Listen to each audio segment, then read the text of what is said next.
We'd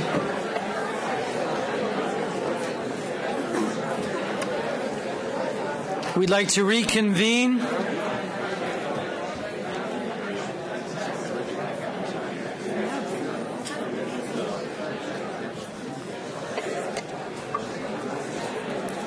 So this has been a terrific evening for us and for the launch of the new center.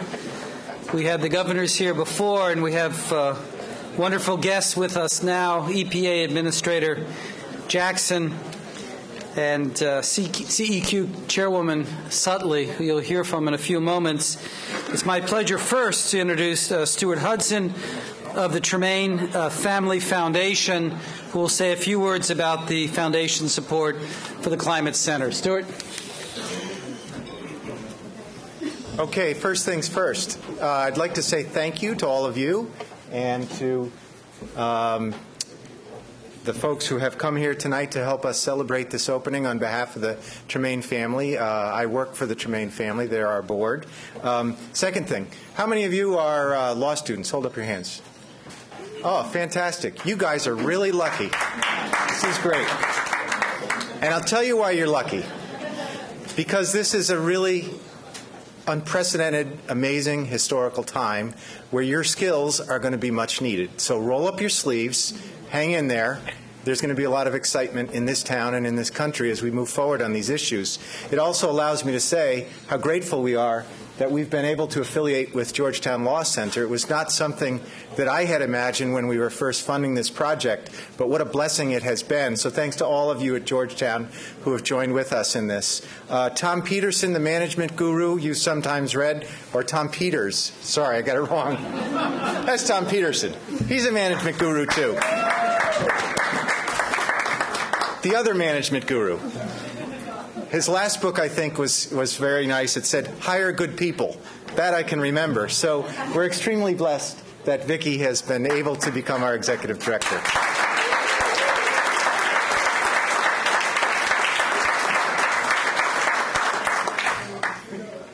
Administrator Jackson.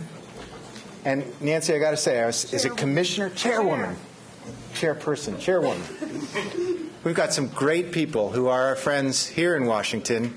They've got a lot of work to do, so I think it behooves all of us to help them. The prior speakers identified the stimulus bill as the most historic energy bill that's ever been passed. For it to be effective, it will need to draw on the lessons of what states have done right and what states have done wrong. It will need to draw on the experience of localities, what they've done right and what they've done wrong. And it will call on all of us to make sure that the funds allocated under that bill are spent effectively and as intended. And in these and other ways that Vicki identified, the center can make a very large difference. There's also a number of other people here who have been working in these fields for a long time, in air quality and in other areas.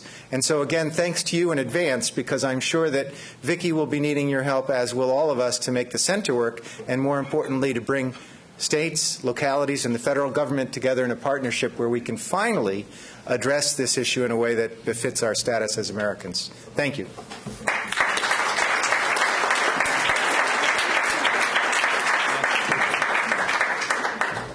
Hello, everybody. I'm Peter Byrne, professor here and the faculty director of the Georgetown Climate Center, and it's my privilege to introduce Nancy Sutley, chair of the White House Council on Environmental Quality. And as somebody who works in the areas of land use and local government, I'm particularly pleased that the chair of CEQ comes from directly from a large city government as deputy mayor for energy and environment in Los Angeles. But Ms. Sutley also has a distinguished record working for EPA as a special policy advisor to the regional administrator, and also as a special assistant to the administrator here in Washington, and also, as many of you know, distinguished work on the California, working for Governor Davis as a deputy secretary and working for California EPA. It is such a thrill for us as longtime residents or workers in Washington, D.C., to have such an exciting group coming to Washington to provide us with leadership in this area. And it's, again, a pleasure to introduce Nancy Sutley.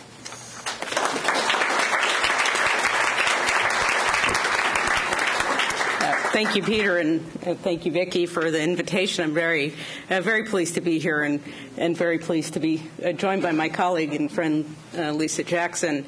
And it's a particular thrill for me to see this evolution of the discussion on climate. When I was at Cal EPA, it's my unique contribution to the first piece of legislation that California passed. I can't remember now, 2002, the Pavley auto standards was, I told my boss at the time, the secretary of Cal EPA, this was a big deal. and then it was kind of off to the races. So I've seen at the state level what states can do to move climate policy along. I think the realization in California that the state needed to do something was in thinking about what the impacts were going to be on California of climate change.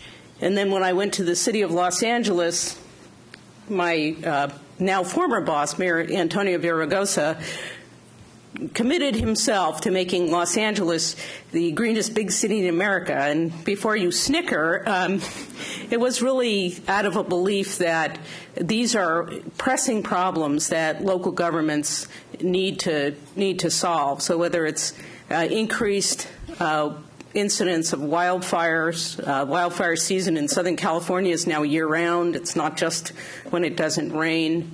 Sea level rise, more days where smog, and scariest of all for California, the prospect of losing 90% of the Sierra snowpack because of climate change.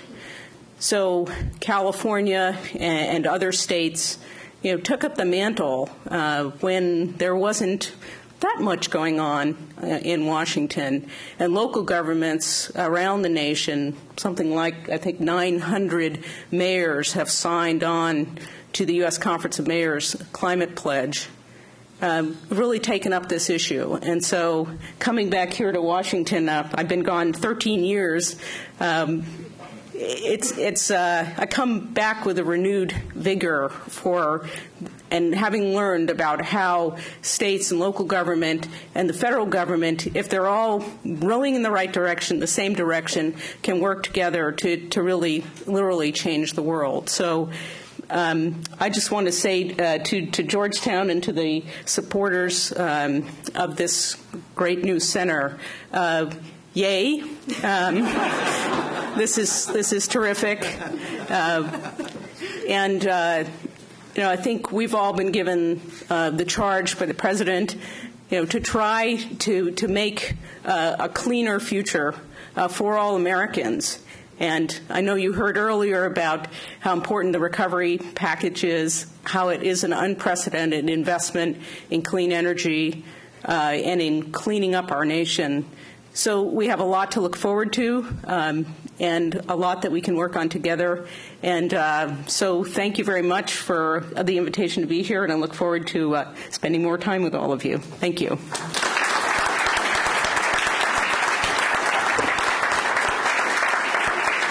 Yay, Nancy.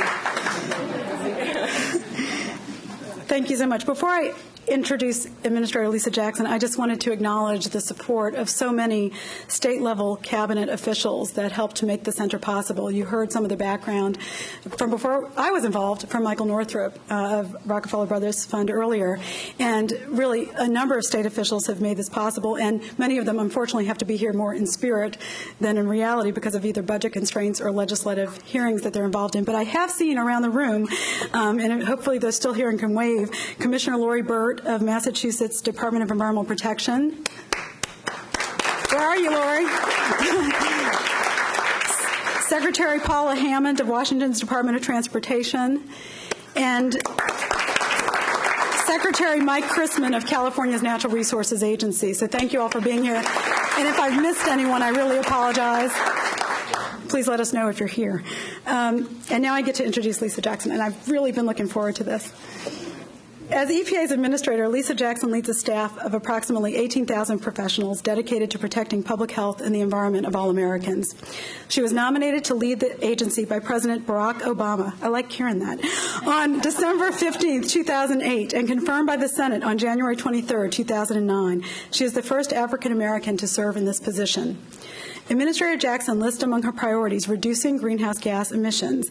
And as those of you who read today's New York Times editorial well know, she is moving very quickly to reverse years of neglect on this issue. Thank you.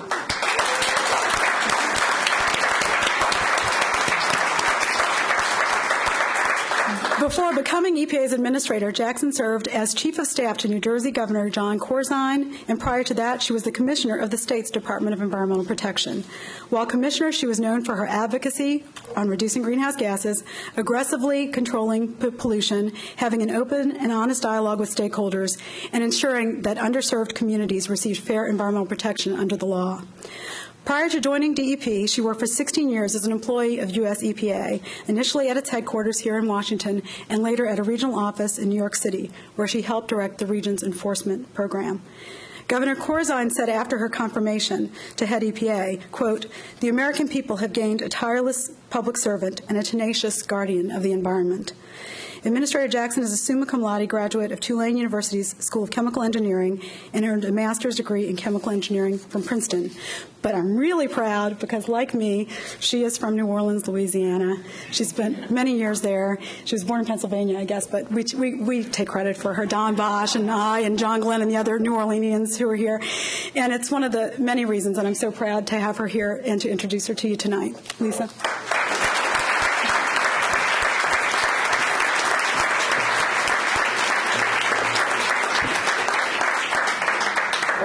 Well, thank you. First, happy Lundi Gras. Yeah, tomorrow. Well, Mardi Gras is tomorrow. I tried to get them to have king Gras. cake, but they didn't know what I was talking about. Yeah. The only thing worse than king cake today is king cake at the end of the week. You're like, it doesn't make any sense. But that's inside jokes. Well, thank you all. I'm thrilled to be here tonight. I'm well aware of the fact that I'm standing between you and food and drink and a good time and to actually start to begin the work you need to do. So I'm not going to speak too long. A couple of things. I'm absolutely convinced, in case any of you actually have the honor of being head of the EPA, that it's all about timing. You just got to know when to quit. I'm thinking about sending my letter of resignation in tomorrow. There's a trajectory, right? And then, yeah. And I know that you all will be amongst the voices trying to figure out whether that trajectory is going in the wrong direction. And I thank you in advance for keeping me straight. I also want to thank right now, first, the administration of Georgetown and this center, the law school, not only for being willing to host this center, but also for lending me Lisa Heinzerling, who is an extraordinary resource for the American people.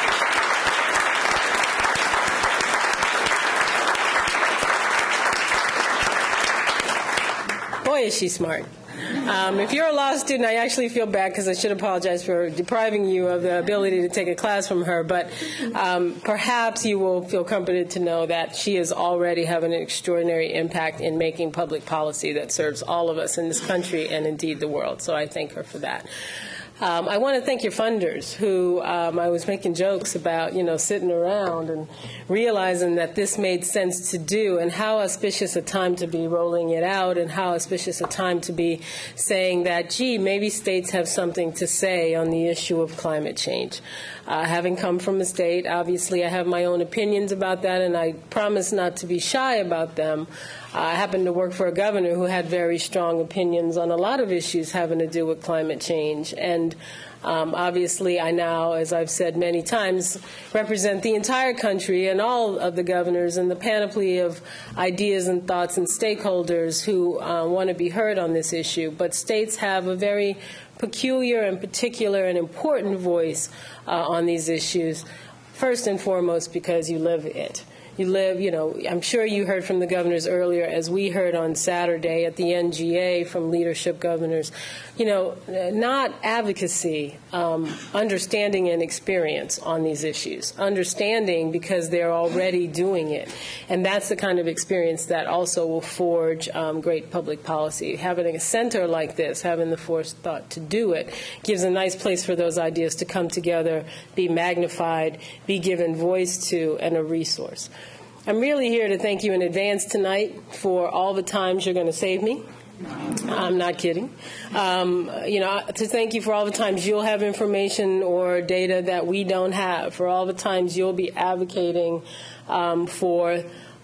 with my own staff and with others for approaches we may not have considered, for all the times when you go back, those of you who work in state government or work with state governments, go back and carry messages forward from this crazy island called Washington, D.C., which is insular and sometimes hard to communicate back out and to receive information in. So this is a huge IOU as administrator for all the times when I know that your work will actually more than inform our work, but be vital to our work. We have a lot of work to do. And the really cool thing for you students who are here is that almost all of it is, a quagmire to try to figure out going forward. And maybe that's as it should be. At the end of the day, if you're going to talk about something as vitally important as climate, and if you're going to come back to try to really change direction, and we're trying to change the country's direction fairly significantly on climate, that should not be able to be done easily. It's not going to be able to be done easily. And not without lots of discussion and lots of thought about what's legal, what's illegal, what's good policy, what's bad policy, what makes sense cost-wise, what doesn't make sense cost-wise, all the questions about how we make sure that whatever we do, we take care of those who are disproportionately impacted already in our communities, all the science questions yet to be answered, and most importantly, and this is why I thank you again for Lisa, all the legal issues that have to be carefully thought out and carefully choreographed. And if there has been any success so far, it's in trying to show the American people, and not to mention the president, that we get all those back and forth and ins and outs and all the things that need to be discussed and aired and talked about in order to come up with sane, rational, progressive policy on climate and of course, energy. We happen to have a great ally. His name is President Barack Obama. He really has made clear that he understands that energy and the economy are intricately linked, that energy and climate are intricately linked. And I do agree with Nancy that the stimulus, the Recovery Act, is a very concrete demonstration of literally putting money where his mouth has been on those issues. And if you talk to people who are outside the Washington, diamond, they understand that that's actually real public policy, that we're going to be investing a whole lot of money in energy efficiency and renewable energy and demonstration projects and science and research, fundamental to actually being able to solve this problem. It is extraordinary to be able to work with somebody like Nancy Sutley. I learn from her every time I'm in a meeting with her about the kind of quiet competence and extraordinary expertise that she brings to these issues. And so to have an ally in the White House who, in addition to Carol Browner, who's another ally in the White House, but Nancy's here, but to have her there at CEQ and to know that we are approaching these issues together, I think is also extraordinarily important. Just a couple of thoughts. Obviously, the big issue of the day is this myth. It is a myth. I say it to you now so you can help say that we have to, right now, we are at this horrible fork in the road, and the fork looks something like this depending on who's painting the picture.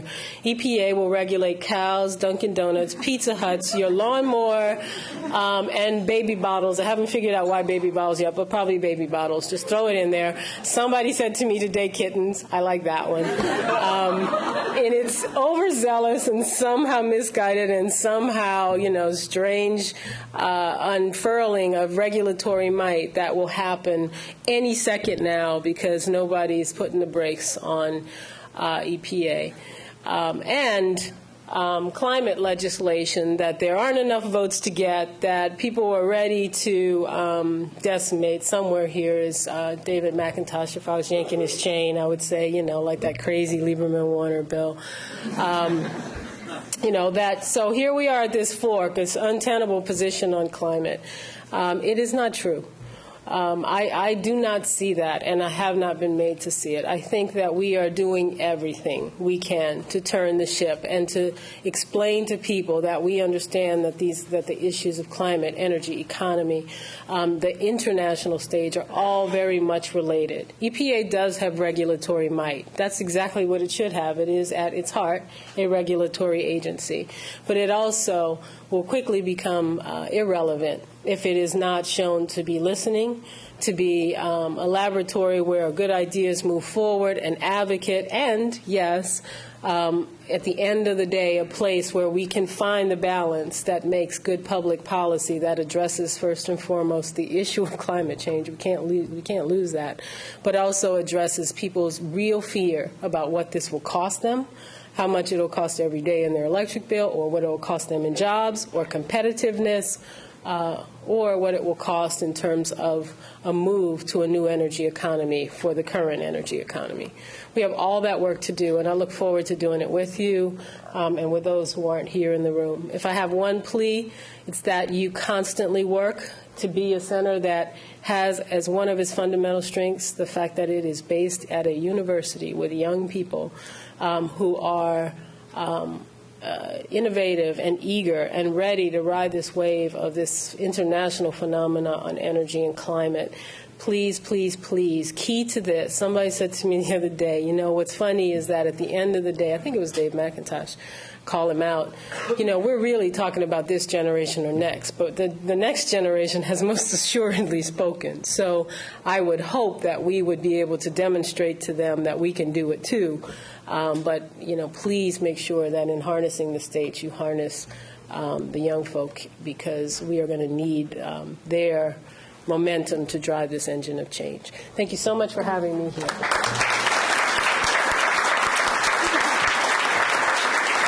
Thank you so much, Lisa, Administrator Jackson. We very much look forward to working with you and your staff. In closing, I just want to recognize and introduce you to a couple of the new terrific staff that we have on board. I don't see them, but please stand up. Diane Derby is our new communications director, and Kay Zyla in the back is going to be our new policy director in March. And Kim Hunter, who's in the way back, is our research assistant and also the new editor-in-chief of the Law Review, the Environmental Law Review here. And I want to say a special thanks to Elizabeth Claps and Special Events for helping to make this evening possible. Please stay a while, enjoy your evening, and let's get back to work on this tomorrow morning. Thank you.